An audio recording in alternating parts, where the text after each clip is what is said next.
top 10 things to do in Croatia.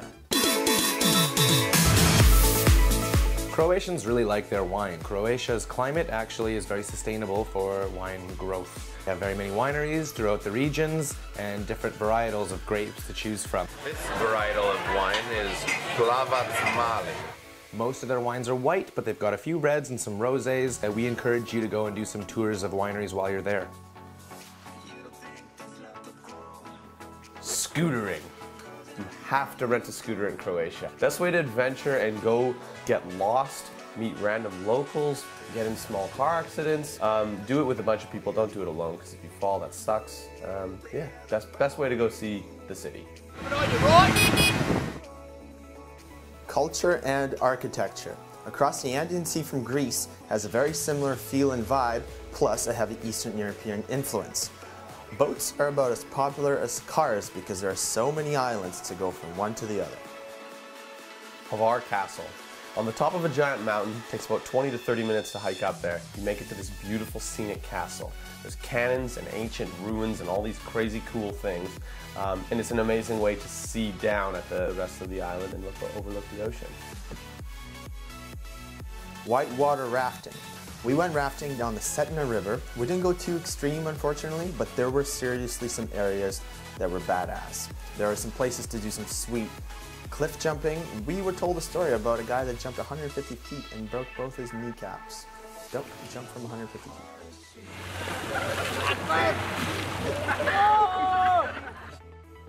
Yachting.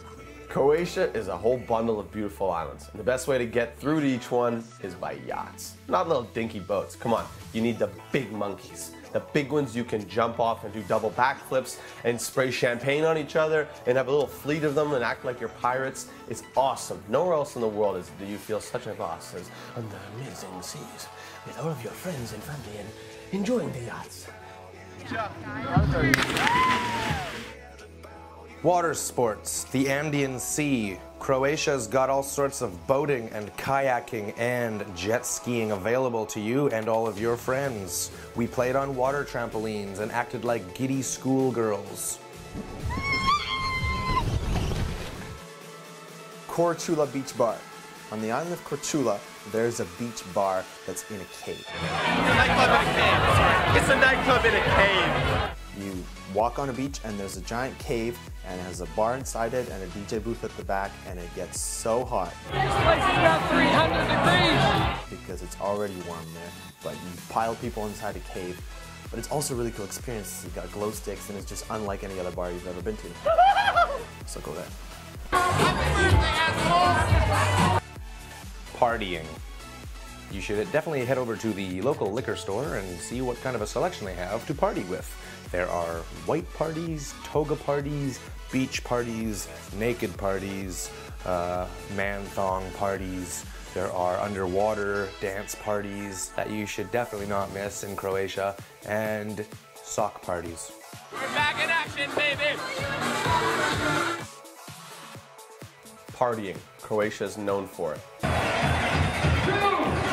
The world knows, Croatia knows how to friggin' party. You can go anywhere. Party on the beach, party in a cave, party on a boat, party on a desk.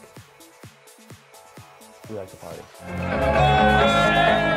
Unfortunately, we almost lost the GoPro a couple times on our Croatia trip. The last time was probably the most exciting one. We were at a big little water park full of toys and jumpy things and bouncy inflatables.